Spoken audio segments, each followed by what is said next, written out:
ni?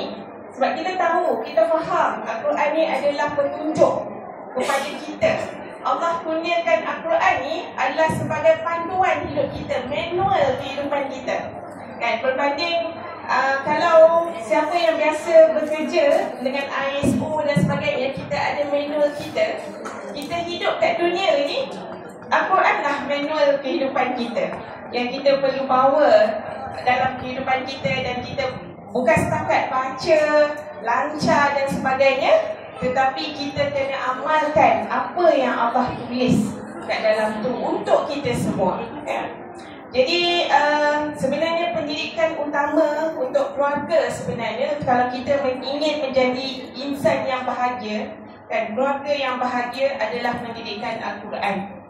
Utamakan, letakkanlah pendidikan Al-Quran itu tertinggi, kan, dalam mendidik anak-anak kita.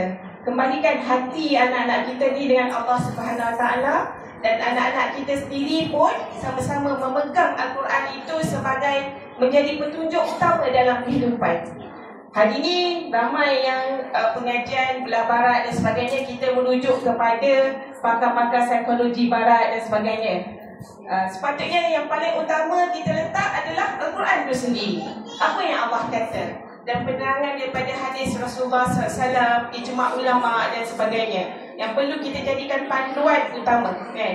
Jadi dalam falsafah ilmu, kalau dalam falsafah ilmu ni, sebenarnya rujukan utama, sebab Allah yang jadikan kita semua. Allah yang jadikan alam ni. Dalam Al-Quran ada banyak berkaitan dengan sains dan teknologi, berkaitan dengan kehidupan, daripada sekecil-kecil perkara, hatta adab-adab dalam keluarga.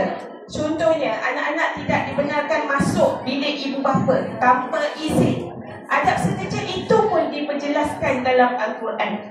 Jadi sebenarnya memang kalau kita nak bahagia kehidupan kita, nak anak-anak kita menjadi kemenjadian tu, supaya mereka menjadi insan bertakwa kepada Allah Subhanahu Wa Taala, mulakanlah dengan memahami Al-Quran di rumah kita, dalam rumah kita dulu, kan? Dan kemudian kita berkembang dan sebagainya kepada masyarakat dan sebagainya, insya-Allah. Jadi moga pertemuan kita ini, amalan kita di bulan Ramadan kali ini merupakan langkah bermula untuk kita terapkan nilai-nilai yang ada dalam Al-Quran itu dalam diri kita, keluarga kita dan masyarakat kita keseluruhannya, insya-Allah. Akhir kata, pantun. Kak Fazilah tadi pantun, kan? Tak cia, tak ada pantun, kan? Okey? Jadi simple je lah pantun, taklah sehebat mana, Pergi ke pasar membeli ikan, ikan dibeli berikat-ikat. Jadikanlah Al-Quran sebagai pegangan untuk kejayaan dunia dan akhirat. Sekian, saya merasmikan penutup Rehan Ramadan pada kali ini dengan lafaz Bismillahirrahmanirrahim. Wabillahi taufiq wal hidayah. Wassalamualaikum warahmatullahi wabarakatuh.